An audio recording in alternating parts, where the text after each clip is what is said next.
ప్రస్తుతం మనం GGH superintendent గారి దగ్గర ఎస్ఎస్వి రమణ గారి దగ్గర ఉన్నాము. ప్రస్తుతం కోవిడ్ వేరియంట్ ఏదైతే ఉందో మళ్ళీ ప్రపంచవ్యాప్తంగా రెండోసారి రాబోతుంది. అయితే మన దేశంలో కూడా కోవిడ్ అనేది రావటం జరుగుతుంది కాబట్టి ఇప్పుడు ఆ విషయాల మీద కొన్ని విషయాలు అడిగి తెలుసుకునే ప్రయత్నం చేద్దాం. ఢిల్లీ, చెన్నై అంటే తమిళనాడు అన్ని చోట్ల కూడా కోవిడ్ వచ్చింది. అట్లాగే ఆంధ్రప్రదేశ్లో కూడా ఫస్ట్ కేసు ఈసారి వైజాగ్లో నమోదైంది. మన తెనాల్లో కూడా కేసులు నిన్న వచ్చింది ఒకటి, మణిపాల్ హాస్పిటల్లో కూడా 2 కేసులు ఉన్నాయి. ఇవాళ మళ్ళీ పొద్దున్న నుంచి మన కొన్ని హాస్పిటల్స్లో కరోనా పాజిటివ్ అని చెప్తున్నారు. అంటే ఈ మహమ్మారి మళ్ళీ కమ్ముకుంటున్న మేఘాల్లాగా ఆంధ్రప్రదేశ్ అంతా కూడా మళ్ళీ వ్యాపిస్తోంది. అందుకని అందరం కూడా మాస్క్ పెట్టుకొని ఉందాము. కనీసం 1.2 మీటర్స్ డిస్టెన్స్ మెయింటైన్ చేస్తూ ఎస్పెషల్లీ సమూహాలకు వెళ్ళొద్దని చెప్తున్నాము. అలాగే హాస్పిటల్స్కి వెళ్ళినప్పుడు, ప్రార్థనా మందిరాలకు వెళ్ళినప్పుడు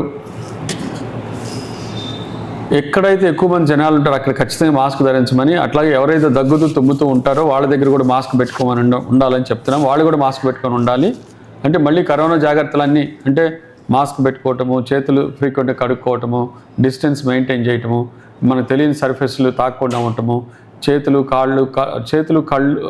చెవులు, కళ్ళు, ముక్కులు నలుపుకోవటం కానీ, కడుక్కోకుండా చెవులు, కళ్ళు ముట్టుకోకూడదని చెప్తున్నాము. అయితే ఇవాళ ఈ వేరియంట్ మళ్ళీ ఒమిక్రాన్ వేరియంటేను ఎక్స్బీబీ అని కొన్ని వెరైటీస్ ఉన్నాయి. అలాగే JN1 అని ఒక వెరైటీ ఉంది. ఇవి కొంచెం డిసెప్టివ్గా మోసపూరితంగా ఉన్నాయి ఈ 2 కరోనా వైరస్లు కూడా.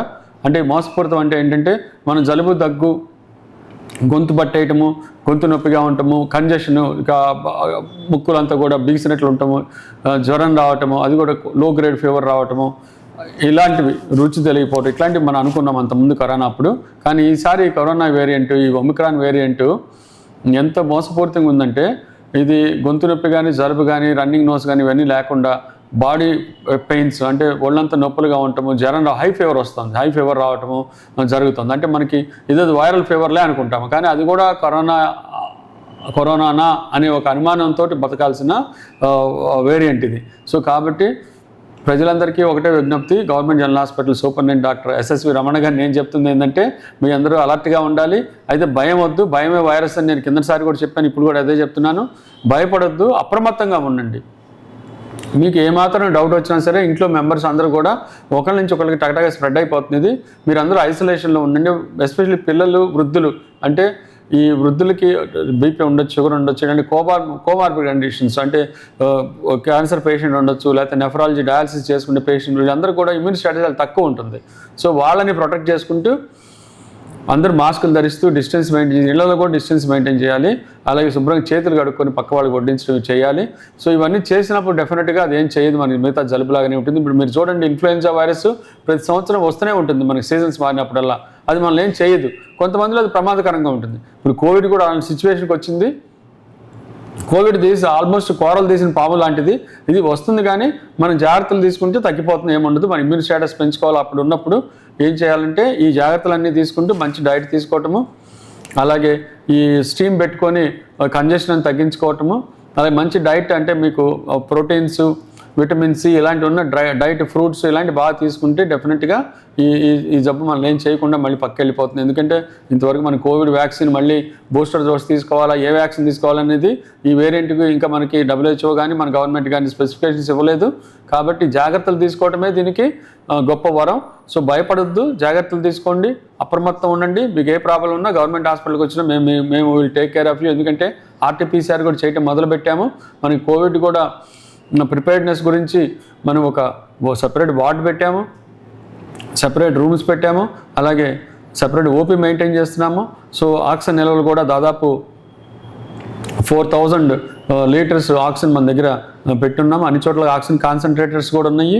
కాబట్టి మనం గవర్నమెంట్ ఎంతో జాగ్రత్తగా, ఎంతో ఖర్చు పెట్టి ఎన్నో జాగ్రత్తలు తీసుకున్నారు. మాకు ఆల్రెడీ ఇవన్నీ వచ్చాయి, మీరు ఇవన్నీ తీసుకోమని జాగ్రత్తలన్నీ తీసుకున్నాం గవర్నమెంట్ చెప్పగానే. సో మన సత్యకుమార్ యాదవ్ గారు పొద్దున్న కూడా ఫోన్ చేశారు, మీరు అన్నీ ప్రిపేర్డ్గా ఉండండి, ఎక్కడ ఏం ప్రాబ్లం లేకుండా చూడండి, డెత్ రేట్ లేకుండా చూడండి అని చెప్పి. వారికి మా మీడియా బుక్కి మా కృతజ్ఞతలు. ఎందుకంటే ముందుగా అప్రమత్తం చేయటము, కావాల్సిన ఇవ్వటము వారు చేస్తున్నారు. సో అలాంటి సహకారం అందిస్తున్న గవర్నమెంట్ ఉంది కాబట్టి మనం అన్నీ కూడా ముందే మొదలుపెట్టి చేస్తున్నాము. అయితే మనము ఈ వేవ్ తగ్గిపోవాలని కోరుకుంటున్నాము. జనాలకి ఎవరికి ఇబ్బంది పడకుండా ముందే ఈ జాగ్రత్తలు తీసుకొని అవసరమైతే ఇంట్లో ఐసోలేషన్లోనే ఉండండి. మీకు ఇబ్బంది లేకపోతే యంగ్ పేషెంట్స్, కోమార్బిడ్ కండిషన్స్ లేవు, మీకు డౌట్ ఉన్నా కూడా మీరు ఏం చేయాలి, ఈ డోలో లాంటి పారాసిటమాల్ ట్యాబ్లెట్ తీసుకోవాలి, ఈ జలుబుకు సంబంధించిన మందులు ఈ సెట్రిజిన్ ట్యాబ్లెట్స్ తీసుకోవాలి, బలానికి ఒక క్యాప్సూల్ వేసుకోవాలి, కంజెషన్ నోస్ కంజెషన్ ఉంటే చక్కగా స్టీమ్ బాత్ తీసుకోవాలి. ఇంట్లో ఎవరికి కలవకుండా మాస్క్ పెట్టుకొని, ఎస్పెషల్లీ పెద్దవాళ్ళ దగ్గర పిల్లల దగ్గరికి వెళ్ళడం, ఇంట్లో 4-5 రోజులు మంచి డైట్ తీసుకొని ఉంటే అదే తగ్గిపోతుంది. మీకు భయం ఉంటే మేము ఎప్పుడు ఇక్కడే ఉన్నాము, భయమే వైరస్ కాబట్టి భయపడొద్దు, అప్రమత్తంగా ఉండండి. మీకు కావాలంటే హాస్పిటల్కి రండి. దయచేసి ఈ జాగ్రత్తలన్నీ పాటించి మళ్ళీ కరోనా నుంచి కూడా తప్పించుకుందాము. కరోనా మనల్ని నేర్చేది, కరోనా కన్నా మనం తెలియగలం. కరోనా మనకు చాలా పాఠాలు నేర్పింది. ఆ పాఠాలు నేర్చుకుంటూ మన కరోనాని భయపెట్టి దాన్నే మనం పారదోలుదాము. ప్రజలందరూ సహకరిస్తే మేము డెఫినెట్గా చేసి పెడతాము. Thank you. ఏదైతే ఇప్పుడు కరోనా ఉందో, కరోనా కూడా సార్ ఇప్పుడు గతంలో లాగా లాక్డౌన్ వచ్చే పరిస్థితి ఉందా? కేసులు అయితే పెరుగుతున్నాయి చిన్నగా, మళ్ళీ అది ఎక్కువ అయితే కరోనా మళ్ళీ ఎక్కువైనప్పుడు మనకు లాక్డౌన్ వచ్చే పరిస్థితి ఏమైనా ఉంటుందా సార్? ఇది మంచి క్వశ్చన్. మనకి కరోనా అంటే ఏంటో తెలియని రోజుల్లో లాక్డౌన్కి అట్లా వెళ్ళాము. ఇప్పుడు కరోనా ఎప్పుడైనా రావచ్చు పోవచ్చు. మధ్యలో కూడా కరోనా చాలాసార్లు వచ్చింది, 2-3 సార్లు వచ్చింది, మళ్ళీ అది తగ్గిపోయింది. సో అలాంటి కరోనా ఇప్పుడు ఒక H1N1 ఇన్ఫ్లుయెంజా లాగా మిగతా జబ్బుల్లాగానే మనకి సొసైటీలో ఉంటుంది. అది లాక్డౌన్ అయితే పరిస్థితి నేను కూడా ఇది రాదు. అయితే ఆ వేరియంట్ కనుక ఇబ్బంది పెట్టే వేరియంట్ అయితే వేరియంట్ ఆఫ్ కన్సర్న్ అంటాం. వేరియంట్ ఆఫ్ కన్సర్న్ అంటే అది డెఫినెట్గా ఇబ్బంది పెట్టే వేరియంట్. అలాంటివి వచ్చినప్పుడు మనకి డెఫినెట్గా అలర్ట్స్ వస్తాయి. దాన్ని బట్టి ఆ కొన్ని ఏరియాస్లోనే లాక్డౌన్ పొరపాటు అవసరం అయితే, నాకు తెలిసి అయితే కరోనా నేను చెప్పాను, కూరలు తీసిన పాము లాంటిది. కరోనా మనల్ని ఏం చేయదు, లాక్డౌన్ దాకా వెళ్ళకపోవచ్చు. బట్ ఏవైనా కొన్ని పాకెట్స్లో ప్రాణాంతకమైన వైరస్, ఆ వేరియంట్ కొంచెం ప్రమాదకరంగా ఉందంటే అక్కడ లాక్డౌన్ విధిస్తారు తప్పితే అంతా అక్కర్లేదు. అది నా ఒపీనియన్ దీని మీద. Thank you. అయితే మనం చూస్తున్నాం, ఏదైతే కరోనా అనేది అంత భయపడాల్సిన అవసరం లేదు. మంచి ఆరోగ్యంగా మంచి ఫుడ్ తీసుకోవడం వల్ల ఇంట్లో ఉండి ఎలాంటి సింటమ్స్ వచ్చినా హాస్పిటల్కి వచ్చి డాక్టర్స్ అయితే సిద్ధంగా ఉన్నారు, వాళ్ళ దగ్గరకు వచ్చి చూపించుకోవచ్చు. మేము సిద్ధంగా ఉన్నామని చెప్పి చెప్తున్నారు. ఒక ప్రభుత్వం గైడ్లైన్స్ కూడా ఇచ్చింది. ఎలాంటి కూడా డెత్ రేట్లు నమోదు కాకుండా మనకి ఆ డాక్టర్స్ అందరూ అందుబాటులో ఉన్నారని చెప్పి చెప్తున్నారు. ప్రతి దాంట్లో కూడా ఇక్కడ కరోనాకి సపరేట్గా ఒక వార్డును అయితే ఏర్పాటు చేశారు. ఆ ఆక్సిజన్ కూడా లెవెల్స్ ఉన్నాయి. ప్రతి పేషెంట్ కూడా ముందు జాగ్రత్తల కోసం కొన్ని టాబ్లెట్స్ అయితే దగ్గర పెట్టుకొని అలాంటి కరోనా మహమ్మారి దరిచేరకుండా చూడాలని చెప్పి మన సూపరింటెండెంట్ ఎస్ఎస్వి రమణ గారు మనకు చెప్పారు. అయితే ఇలాంటి పేషెంట్ కూడా దీన్ని భయపడాల్సిన అవసరం లేదు. భయపడకుండా అందరూ ఆరోగ్యంగా ఉండటానికి ఇంట్లోనే ఉండి ఒకవేళ కరోనా సింటమ్స్ ఏమైనా ఉంటే వెంటనే డాక్టర్ని సంప్రదించాలని చెప్పి సూచనలు అయితే తెలియజేస్తున్నారు.